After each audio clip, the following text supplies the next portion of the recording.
Assalamualaikum warahmatullahi wabarakatuh. Today I'm going to talk about motivation in teaching and learning.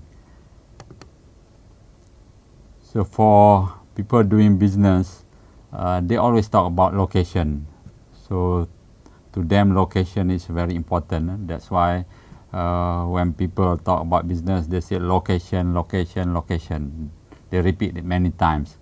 That's how location will affect business, and of course they will think that when they have their business premise at a place where there are many people and probably the shop is near a busy street, and at the same time there are plenty of parking spaces in that area, and then it's considered as a good location.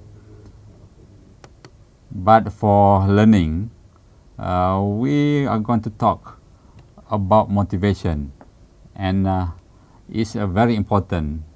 So same thing as business just now. People say location, location, location.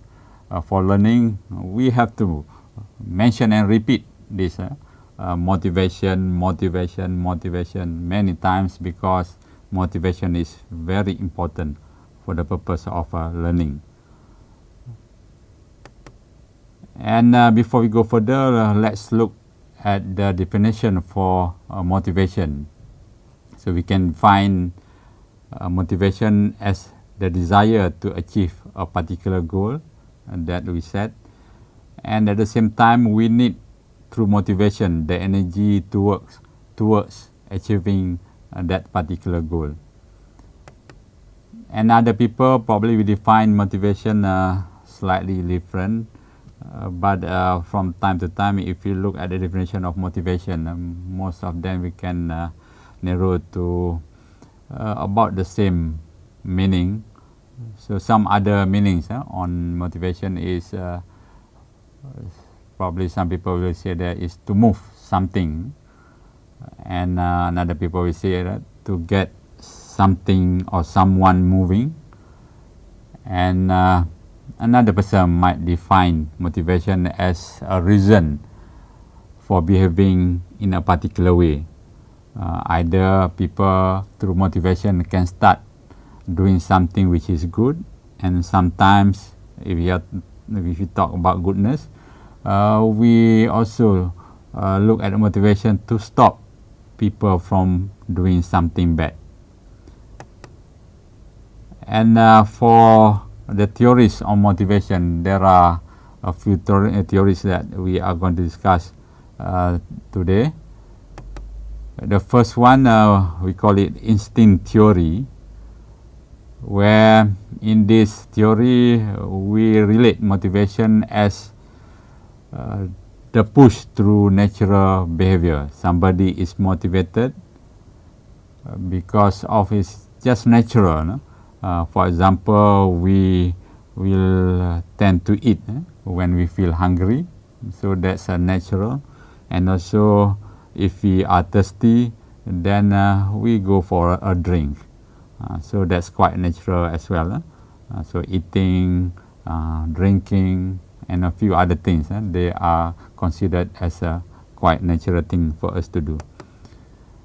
The second theory is the drive reduction theory.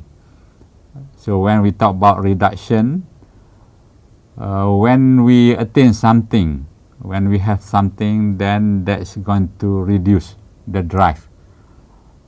For example, if you are hungry, then after eating the food for our lunch, that what we call that lunch or what we have eaten is going to reduce the drive towards the desire for eating or desire for getting the food.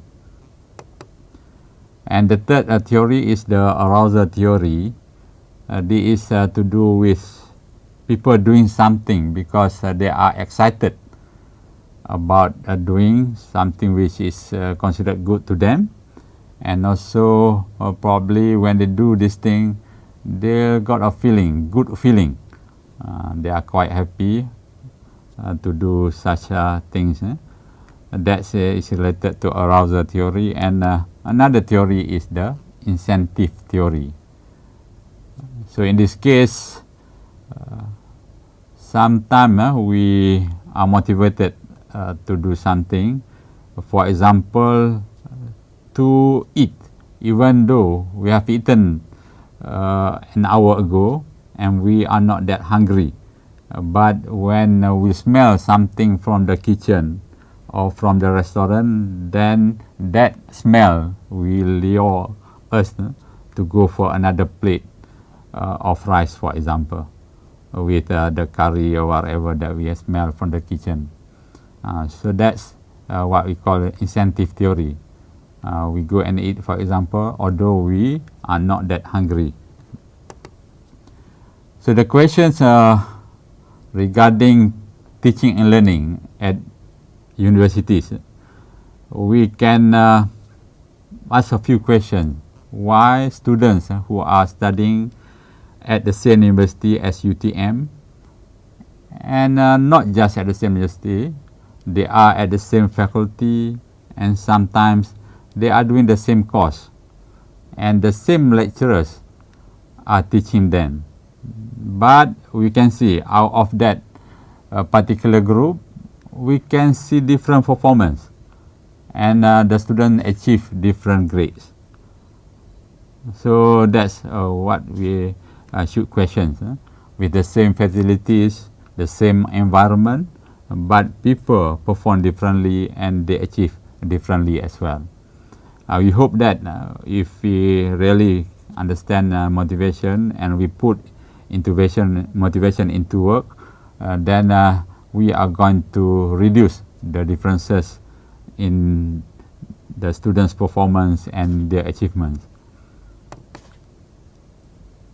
And when we talk about the university students, we can say that our motivated student is a student who enjoys coming to the university, and they are happy with the university life, and they benefit from the study through their courses and whatever activities that they do at the university.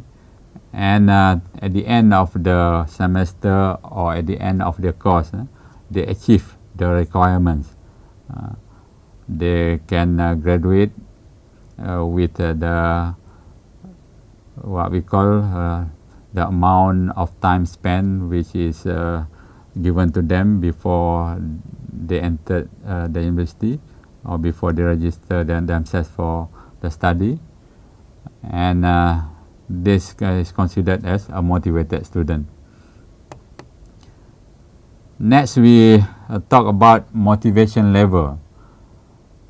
So the level of motivation for each people is not constant.